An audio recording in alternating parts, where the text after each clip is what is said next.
Henry, terrible. Henry, how do you You win? shoot from a Henry, mile how do you away. win? You're I gonna can do tell the you how I exact beat same you. game Henry, plan how for do you everybody. win? You're gonna press. You're gonna press me. Henry, I how know do you're you gonna win? try to kick. You're gonna bring the volume. Dude, I knock people out. The only people that you put to sleep Henry, is the damn how crowd. do you win? I win in everything that I do, Aljamain. Olympic champ, flyweight champ, This is what we're dealing bantamweight with. champ, the DC, greatest this combat is your athlete of king. all. Well, he's back. The messenger, Triple C, the self-proclaimed king and greatest combat sports athlete of all time, and also, either affectionately or disdainfully, known as the King of Cringe, for his surplus of self-confidence and over-the-top antics. Enter Henry Cejudo, a truly anomalous athlete and individual in both wrestling and mixed martial arts. Igniting his UFC stint as a flyweight, Cejudo is also the first and only Olympic gold medalist to become UFC champion, and further bolstering his unparalleled legacy, by winning the bantamweight belt, he joined the prestigious company of Conor McGregor, Daniel Cormier, and Amanda Nunes as the only fighters to simultaneously hold titles in 2 different weight classes. After securing Olympic gold in 2008, he competed sporadically in wrestling before attempting another Olympic run, but was defeated by the highly touted East Lansing Strangler, Nick Simmons, in the 2012 Olympic trials. At the close of this match, Cejudo would announce his retirement from wrestling, but shortly after state that he was joining the MMA ranks. A decade after his Olympic glory, Cejudo would topple longtime flyweight overlord Demetrius Johnson to become flyweight champion in 2018, and about a year later, he TKO'd Marlon Moraes to claim the vacant UFC bantamweight title. Then sidelined with a shoulder injury, he relinquished the flyweight strap to focus on bantamweight, but again, the following year, he flew the coop and announced his retirement after successfully defending against Dominic Cruz, vacating the title and vanishing from the spotlight.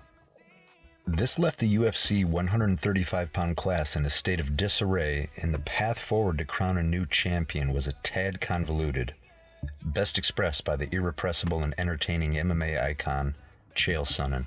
Emerging from that rubble is the other half of our equation, reigning UFC bantamweight champ Aljamain Funkmaster Sterling.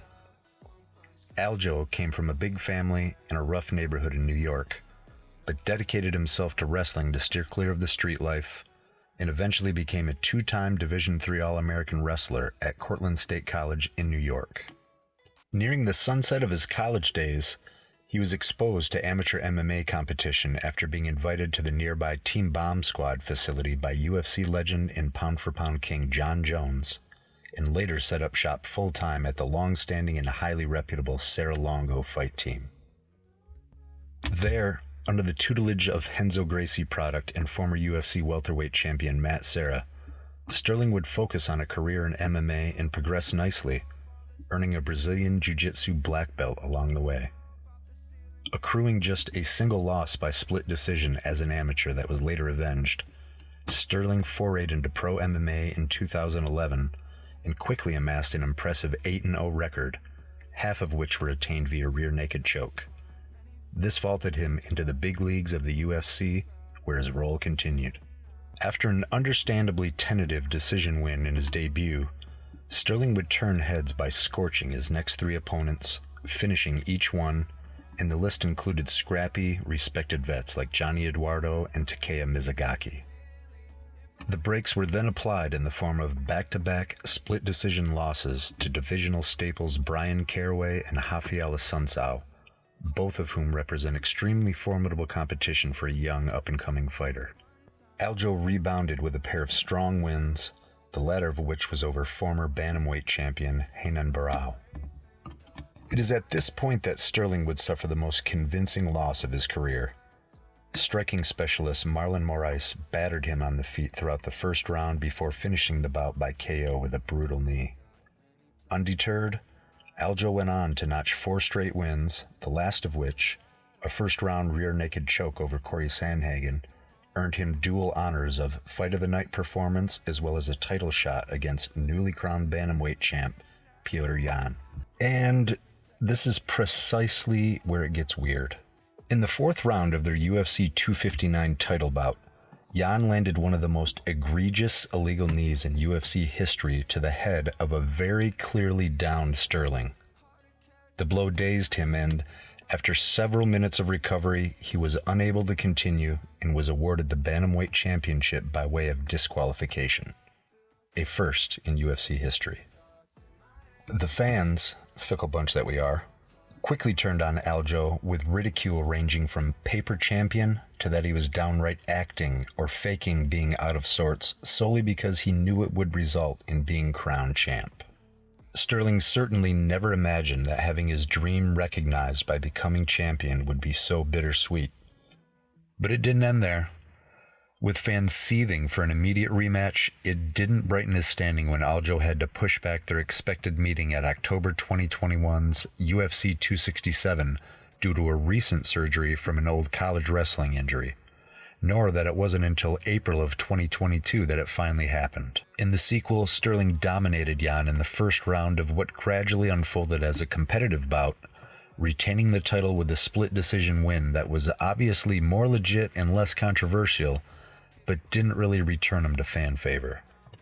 In his next and most recent outing against former champ TJ Dillashaw, any hopes of regaining favor with fans dwindled when Dillashaw noticeably dislocated his shoulder while posting an arm to defend a takedown in the first round, eventually succumbing to strikes from Sterling's signature back mount. Which finally brings us to the highly anticipated showdown between current champ Aljamain Sterling and former champ Henry Cejudo.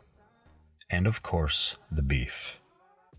Here's a montage of the increasingly venomous shots these two are taking at one another. And I'm gonna come back to his house, as he and can't then I'm argue gonna your come back Olympic to your gold medal. house, Henry, and I'm gonna put my feet up on your couch just like this with my shoes on. All right, so hear me out, DC. He won the bout via Academy Award. Okay. He won the second fight via, I don't know what it was, judge's guilt. And then he couldn't beat a guy that I beat in 32 seconds on EPO, and it took him freaking almost 2 rounds to get rid of with one arm. DC, I'm a different cat. I beat Demetrius Johnson. I beat the greatest bantamweight of all time, Dominic Cruz. I beat a dude on EPOs. I got rid of Marlon Moraes, who knocked him the hell out, who took him to the Neptunes. I beat all these guys. And guess what, DC? I'm actually even better. What do you think my time off? What do you think I've been doing coaching the great John Jones, Wei Lee, Davis Figueiredo, all these guys to championships? And guess what? I've learned so much that I'm getting ready to reign on myself. Like, that's all there is to it. You guys are... You know me. You keep sipping the Kool-Aid. Everything I Keep said sipping I've your own done, Kool-Aid. I hope you do. It's an easy fight for me. Because if he loses, it's just, he would rather lose in a title shot opportunity. And I think that's where he's at right now. I'm like, no one told you to retire, bro.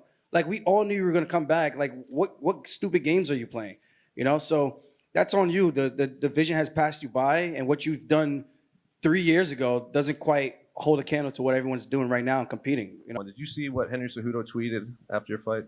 No, I didn't. What did he say? Enlighten me. He said, "Yo, Dana White, give me the next title shot. Let's bring this title back to America." Well, the title is in America, you bonehead. What are you talking about?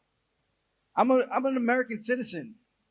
My parents are Jamaican. They were born in Kingston, born and raised. Their parents were born in Jamaica as well. I'm first generation Jamaican American. Like, I don't understand why people, like, stop saying that stupid shit. It's so stupid.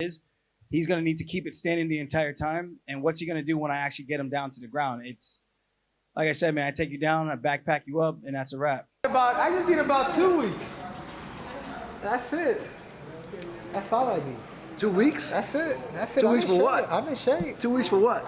Remember, the clock is ticking. What are you gonna do with 2 weeks? The clock is ticking. I'm ready. That's what I'm trying to tell you. I'm ready. I can't wait for this. Whatever. You're lucky you got the Nino. You're lucky you got the Nino with you. You're in between some. Lucky I'm a respectful man.